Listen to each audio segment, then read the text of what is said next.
ونستغفره ونستهديه ونعوذ بالله تعالى من شرور أنفسنا ومن سيئات أعمالنا. من يهده الله فلا مضل له ومن يضلل فلا هادي له، وأشهد أن لا إله إلا الله وحده لا شريك له، وأشهد أن سيدنا محمدا عبده ورسوله صلى الله عليه وعلى آله وأصحابه أجمعين. ما بعد، فالحمد لله أن جعلنا مسلمين، ثم الحمد لله أن جعلنا من أمة سيدنا محمد صلى الله عليه وسلم، ثم الشكر موصول للقائمين على هذا المولد المبارك وهذا المعهد المبارك، معهد البهجة، سيما شيخنا فضيلة الشيخ بويا يحيى حفظه الله وسائر القائمين على هذا الحفل المبارك.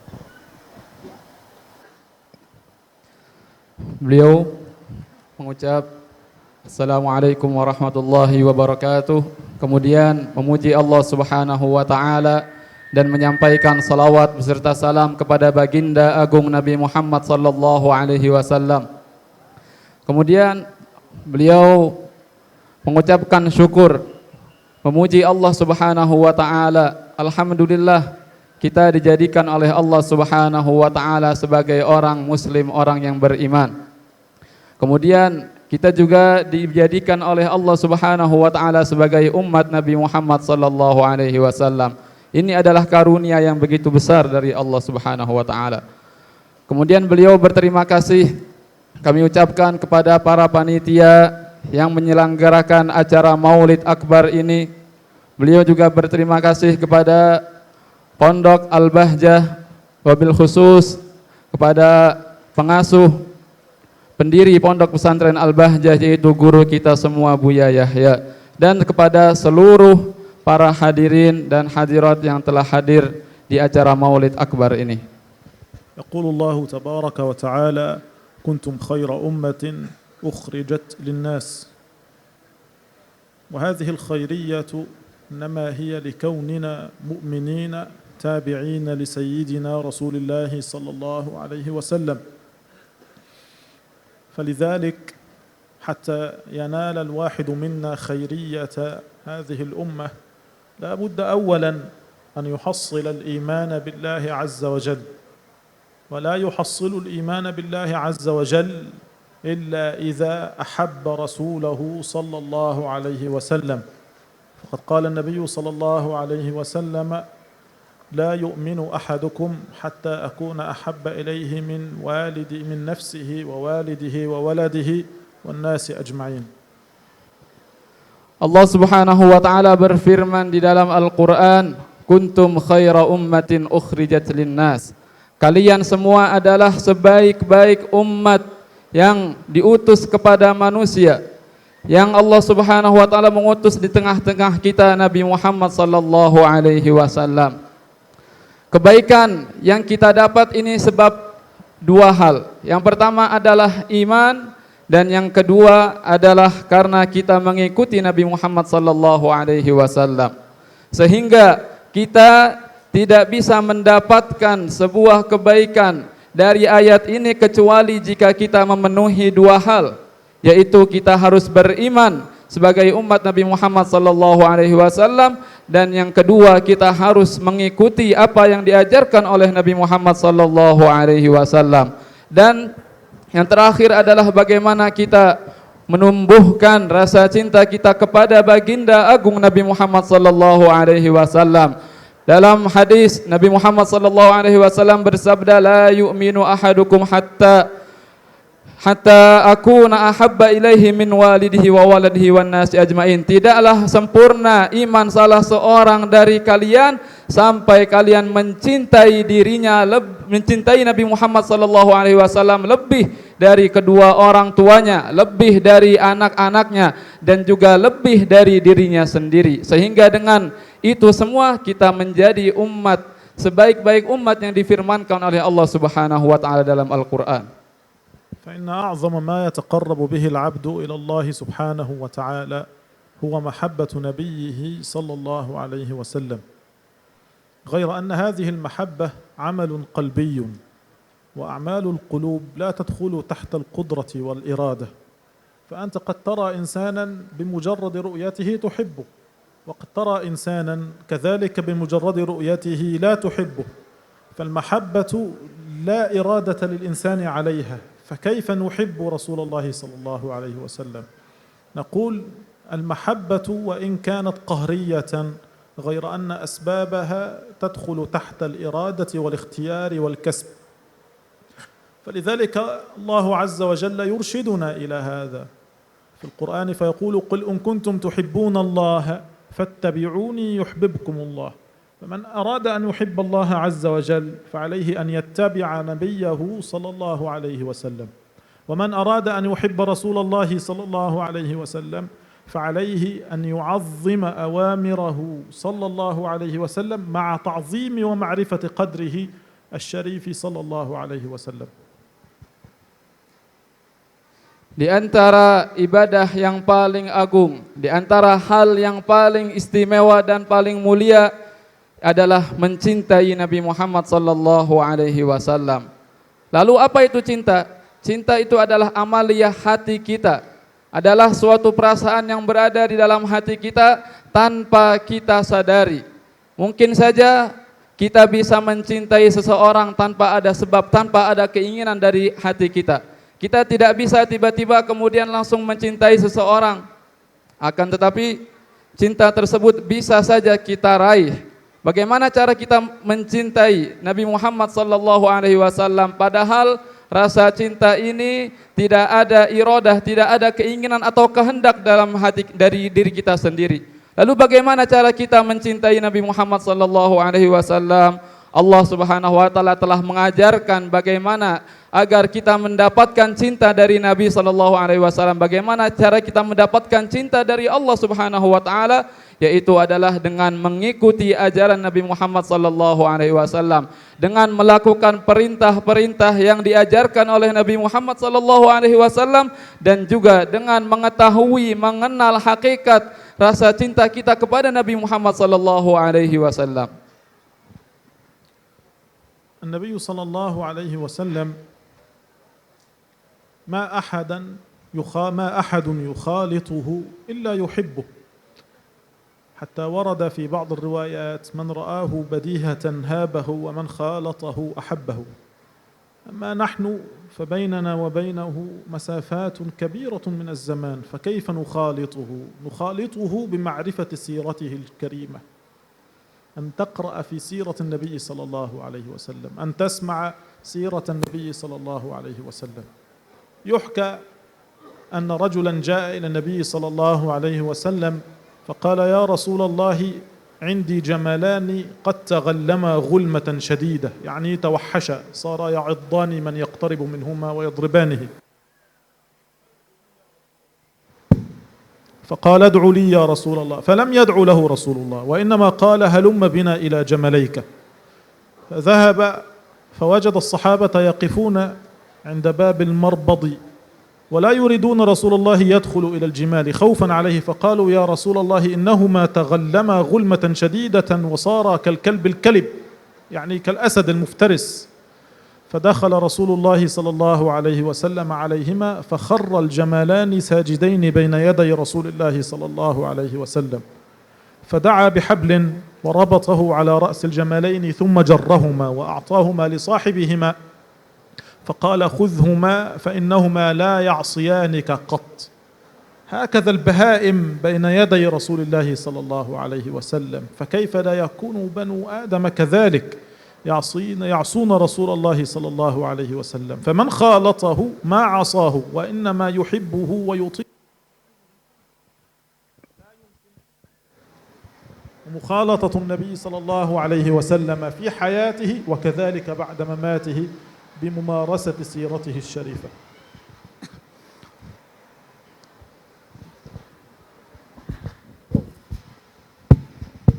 Diceritakan atau dikatakan bahwasanya orang yang bertemu dengan Nabi Muhammad sallallahu alaihi wasallam dan hidup bareng dengan Nabi Muhammad sallallahu alaihi wasallam, bergaul dengan Nabi Muhammad sallallahu alaihi wasallam, maka orang tersebut akan langsung mencintai Nabi Muhammad sallallahu alaihi wasallam. Akan tetapi saat itu para sahabat bisa berkumpul dengan Nabi, bisa bertemu dengan Nabi secara langsung sehingga tumbuh rasa cinta dalam hati mereka. Adapun kita, jarak antara kita dengan Nabi Muhammad sallallahu alaihi wasallam sangatlah jauh. Lalu bagaimana cara kita mengenal Nabi? Bagaimana cara kita bertemu dengan Nabi? Bagaimana cara kita untuk bergaul dengan Nabi Muhammad sallallahu alaihi wasallam sehingga kita bisa mencintai beliau? Caranya adalah dengan membaca sirah Nabi Muhammad sallallahu alaihi wasallam, membaca tentang sejarah kehidupan Nabi Muhammad sallallahu alaihi wasallam. Hal itulah yang akan menumbuhkan rasa cinta kita kepada Nabi Muhammad SAW meskipun sama sekali kita tidak pernah bertemu dengan beliau. Diceritakan bahwasanya ada seorang sahabat Nabi Muhammad SAW yang mempunyai 2 unta. Orang tersebut atau sahabat tersebut mengadu kepada Nabi Muhammad SAW, "Ya Rasulullah, saya punya 2 unta ini, akan tapi unta ini sangat liar, tidak mau nurut kepada saya sebagai pemiliknya." Akhirnya orang tersebut meminta doa kepada Nabi Muhammad SAW, "Ya Rasulullah, doakan saya supaya 2 unta yang saya miliki ini nanti bisa nurut, bisa saya gunakan, bisa saya manfaatkan untuk kehidupan sehari-hari saya." Akhirnya Nabi Muhammad SAW tidak langsung mendoakan, akan tapi mengajak orang tersebut, "Ayo tunjukkan di mana letak 2 unta tersebut." Akhirnya Nabi Muhammad SAW diajak oleh sahabat tersebut ke tempat 2 unta yang liar tersebut. Akhirnya Nabi Muhammad SAW membawakan sebuah tali dan langsung mengikat kedua unta tersebut dengan tangan beliau. Dibawakan tali, kemudian unta tersebut langsung diikat oleh Nabi SAW dan langsung dijenjeng dibawa oleh Nabi Muhammad SAW sehingga saat itu, pada detik itu, unta tersebut langsung menjadi nurut dan tidak liar lagi sebab Nabi Muhammad SAW. Bahkan saat itu unta tersebut langsung sujud kepada Nabi Muhammad SAW. Ini adalah hewan, ini adalah binatang yang ketika bertemu dengan Nabi SAW langsung nurut, langsung taat kepada Nabi Muhammad SAW. Maka semestinya kita sebagai manusia dengan membaca sirah Nabi Muhammad, dengan mengenal Nabi Muhammad SAW, niscaya kita harus menjadi orang yang taat dengan perintah Nabi SAW, menjadi orang yang mengikuti Nabi Muhammad SAW.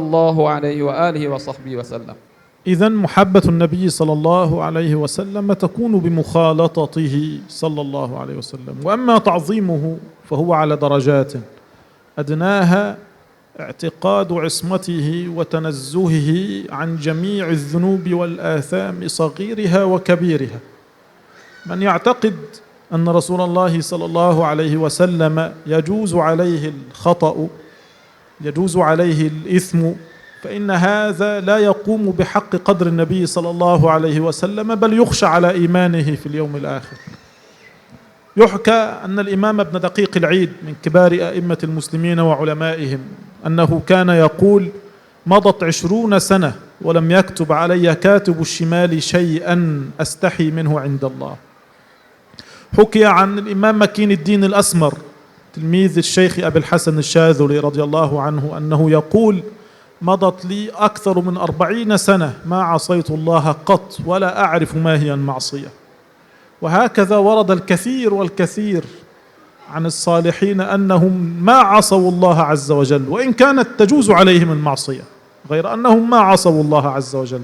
فكيف يظن بالنبي صلى الله عليه وسلم وهو سيد الأولين والآخرين أنه يقع في معصية ولو كانت صغيرة، ولو كانت قبل بعثته الشريفة صلى الله عليه وسلم.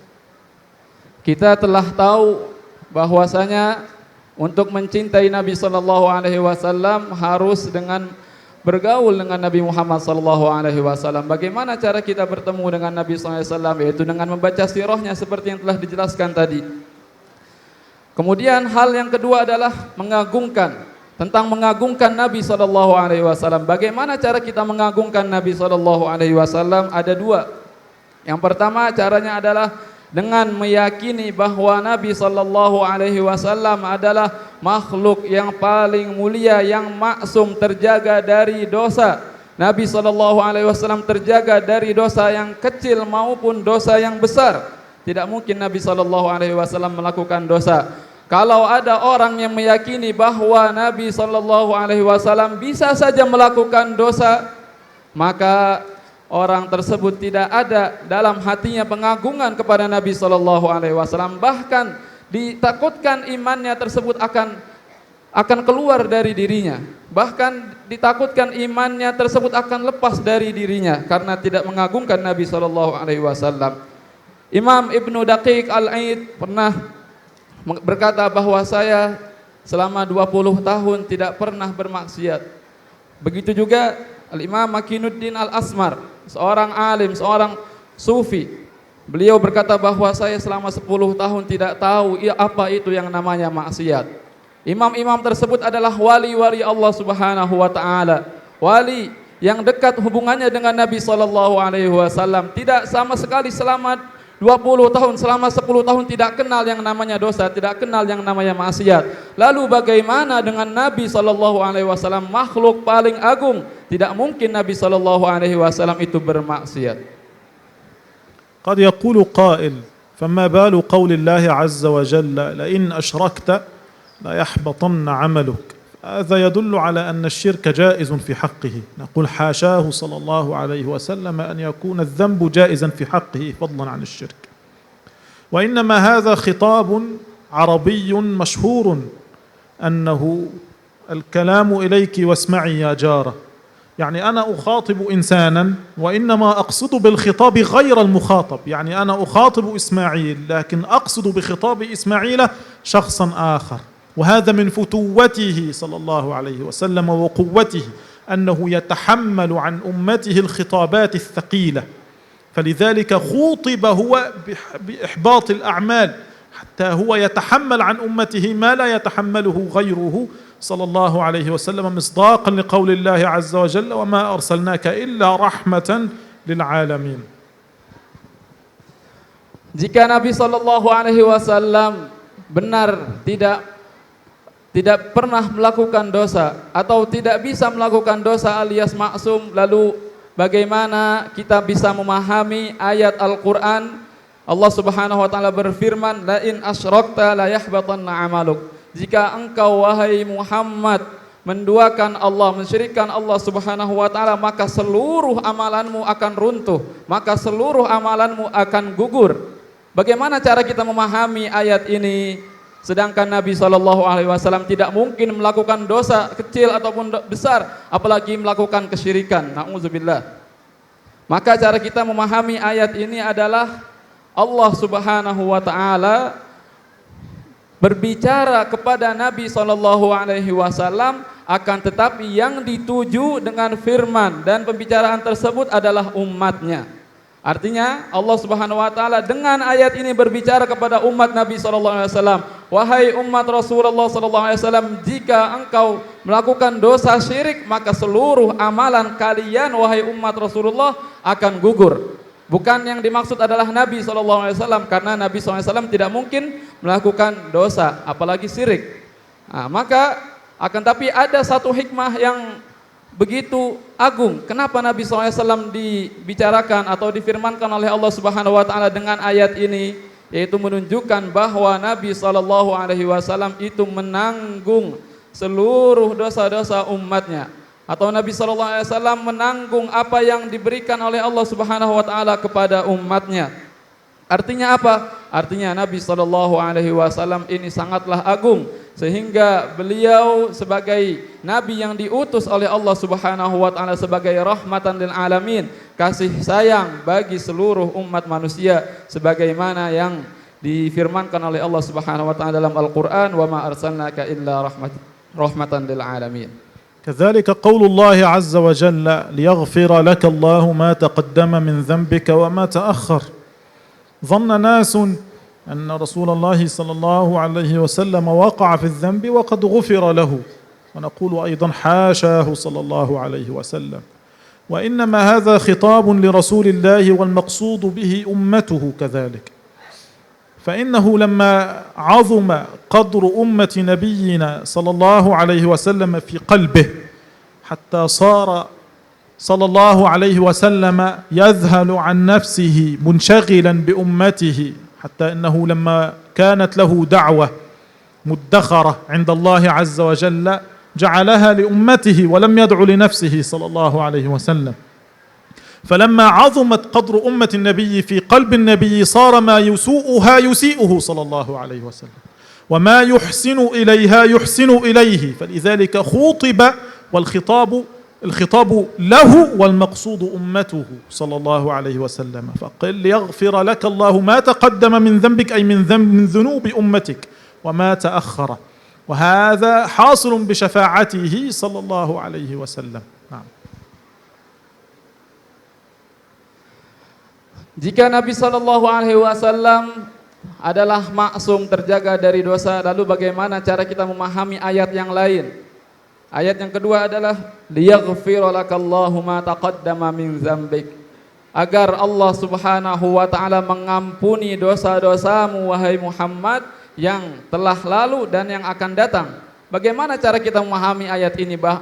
Padahal Nabi Shallallahu Alaihi Wasallam tidak mungkin melakukan dosa.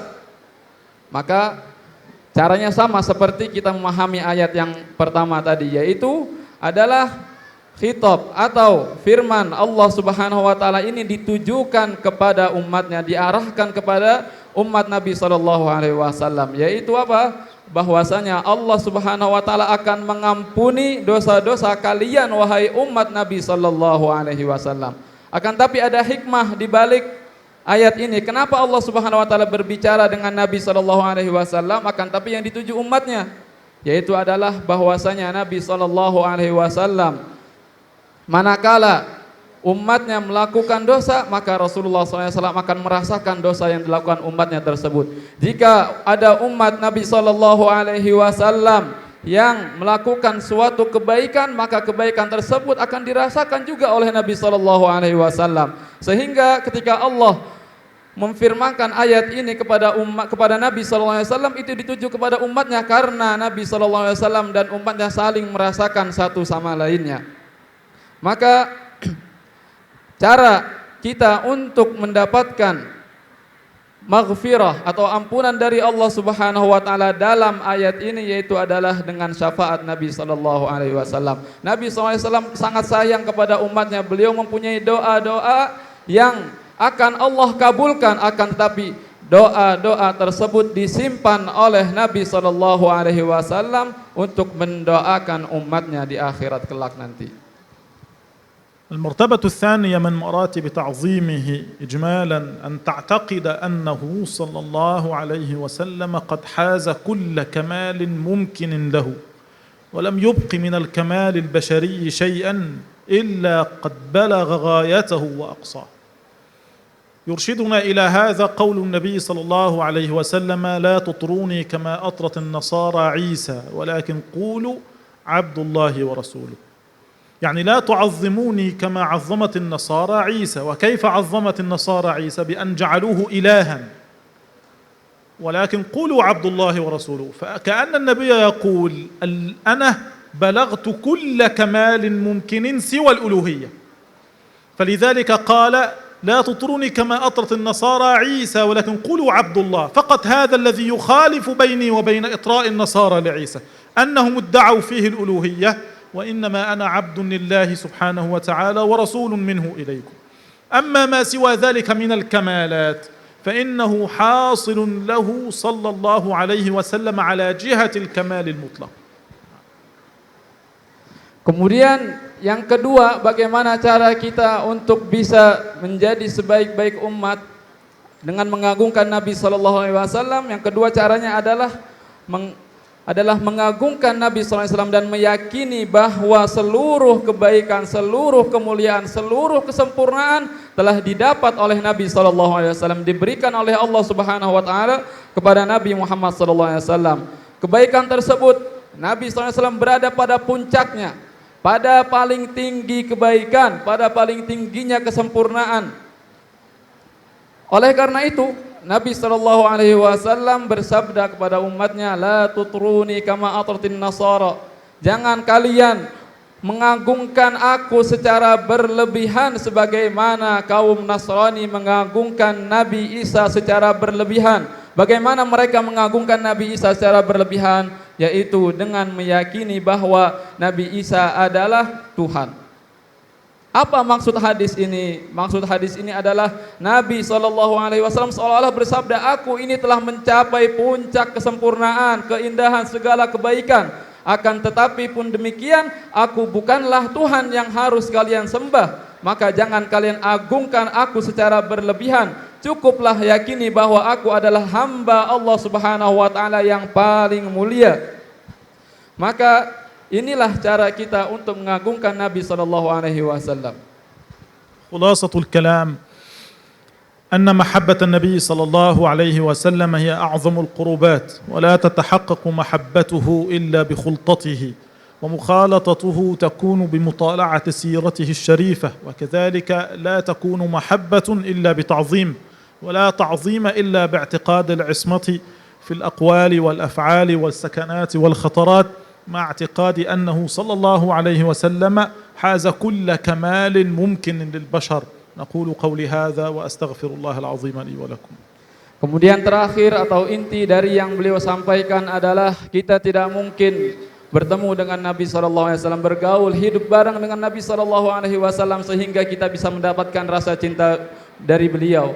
Akan tetapi kita harus